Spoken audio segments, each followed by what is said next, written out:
BJP से है और मैं आम आदमी पार्टी से पार्षद हूँ, मेरे भी स्कूल एक बार जाके देख लूँ।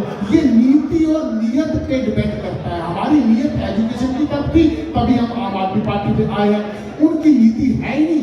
आज उनके दो प्लान पार्षद होने के बाद बीजेपी पे नगर निगम के स्कूलों का बहुत बुरा हाल है। गाँव में जाओगे तो आपके होश उड़ जाएंगे। और जो फीस की बात है, ये फीस बहुत ज्यादा कर दी है, क्योंकि बीजेपी सरकार की पहले दिन से ये नियत है कि इन्होंने प्राइवेट सब कुछ करना है। कहाँ तो आम आदमी पार्टी की सरकार सरकारी थर्मल प्लांट खरीद रहे हैं कि प्राइवेट से नहीं चल रहा, हम चला के दिखाएंगे। और कहाँ ये प्राइवेट जो है उनको सरकारी थर्मल उनको बेच रहे हैं कि जी ये सरकार से चलते नहीं है। नियत और नीति में जमीन और आसमान का अंतर है। हमारा एक नॉर्थ में एक मात्र हमारा थर्मल प्लांट, किसानों को पता ही नहीं लग पाता कि हमारी बिजली किस टाइम कब आएगी, किस दिन कब आएगी। वो एक टाइम ये है कि सुबह 4 बजे से लेके 12 बजे, रात को 12 बजे से लेके 8 तक का टाइम है। दूसरा फिर 3 दिन के बाद हो जाता है 8 बजे से लेके, उसमें से 12 घंटे आप जोड़ दो, लगभग शाम को 4 बजे बनता है। और फिर तीसरे पर जो टाइम देते हैं वो 4 से लेके 12 बजे तक। तो 7 दिन में किसान है हमारे, जो पढ़े लिखे किसान है, वो भी भूल जाते हैं कि हमारे आज लाइट आएगी किस टाइम। इतने अत्याचार हो रहे हैं।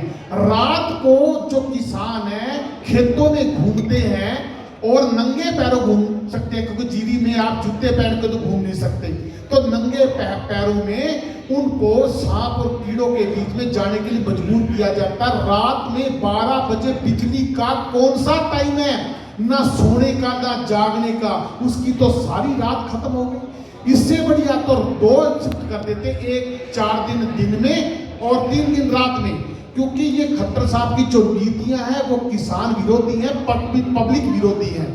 यही कारण है कि लोगों को तंग करना चाहते हैं। और जो 12 बजे बिजली आती है, 12 बजे से 8 बजे तक सुबह आती है, या सुबह 4 बजे से 12 बजे तक आती है, उसमें तो किसान सो नहीं पाता है। और उसके बाद होता क्या, उसमें कम से कम 5 से 6 कट लगते हैं। अब जिन्होंने अपने ट्यूबवेल पे चौकीदार लगा रखा है, उनके क्या हाश है, वो चौकीदार लगा दिया, क्योंकि मिस्त्री से लगवाना पड़ता है चौकीदार। बिजली कितने भी कट आते, बिजली अपने आप आती रहती है। लेकिन जब कोई बिजली को रिपेयर करते हैं तो तब इनके पास कोई पॉलिसी नहीं है। ये तार इधर की उधर जोड़ देते हैं, करंट वाली उधर की उधर जोड़ देते हैं। एक तार बदलने के कारण टोटल चौकीदार लगाने का सिस्टम बदल जाता है, जिससे वो दोबारा से उनको चौकीदार फिट करवाना पड़ता है। ऐसे लोग तंग हो रहे हैं। और एक किसान को, हम भी किसान हैं, फसल के लिए कम से कम 10 घंटे बिजली तो जरूरी चाहिए, नहीं तो उसकी फसल खराब होती है, नहीं तो उसको जनरेटर चलाना पड़ेगा या जीरी से वंचित रहना पड़ेगा। तो एक तो ये चीज है। दूसरी जो यहाँ पे चीजें हैं, सस्ता नहीं। अगर बिजली दे रहे हैं हमारे से 6.5 रुपए यूनिट जब ले रहे हैं, तो सरकार उनको प्रॉपर बिजली क्यों नहीं देती? इनके पास क्यों सिस्टम नहीं है कि बिजली को रिपेयर करने का? अगर रिपेयर करने में 24 घंटे लगा देते हैं और किसी को कोई मैसेज नहीं देते। कुछ चंद नेताओं को इन्होंने शामिल कर रखा है, जबकि 9 साल में तो पोर्टल करते हुए इन्होंने 9 साल निकाल दिए। 9 साल में क्या हमारे हरियाणा वासियों के ये नंबर नहीं ले पाए? नंबर उसमें अपने विचार रखते हैं, मन की बात सुनाते हैं, लेकिन आप उनको जानकारी नहीं दे सकते कि आपके पास सबका व्हाट्सअप जमाना है कि जी इतने बजे से लेकर इतने बजे तक कट रहेगा, ताकि लोग अपनी व्यवस्था कर लें। बहुत बुरे हालात हैं। इंडस्ट्री जितनी भी है यहाँ से क्यों धीरे धीरे जा रही है? इंडस्ट्री में भी इतने महंगे बिल लेते हैं और उसके बाद उनको ज्यादातर जनरेटर में आधारित रहना पड़ता है। अगर सरकार की इतनी बिजली के प्रति पॉलिसियां सही है तो ये दिखाए कि कोई ऐसी फैक्ट्री है कि जिसमें जनरेटर नहीं है। अगर घंटा 2 घंटा लाइट भागे तो कोई भी जनरेटर खरीदता नहीं है।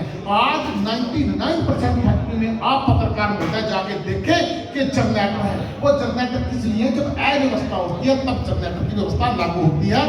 और हमारी जो आम आदमी पार्टी है ये फ्री बिजली देती है, पूरे पंजाब में फ्री बिजली है, लेकिन वो बिना कट के है।